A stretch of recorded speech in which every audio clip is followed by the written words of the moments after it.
उसको नाउन को बताते हैं। दिस बुक इज इंटरेस्टिंग, तो दिस इज अ प्रोमिनल एडजेक्टिव। तो ये जो दिस लगा है ना, यही प्रोमिनल एडजेक्टिव है। तो दिस बुक, तो ये बुक का जो है प्रोमिनल एडजेक्टिव दिस हो गया। तो इससे बुक की वजाहत होती है, ये बुक, हर कोई बुक नहीं, ये book.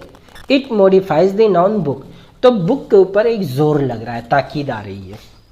This is an interesting book, तो यही this is a pronoun, it represent the noun book, book को, बुक की वजाहत कर रहा है। दिस, ये इसमें इशारा है।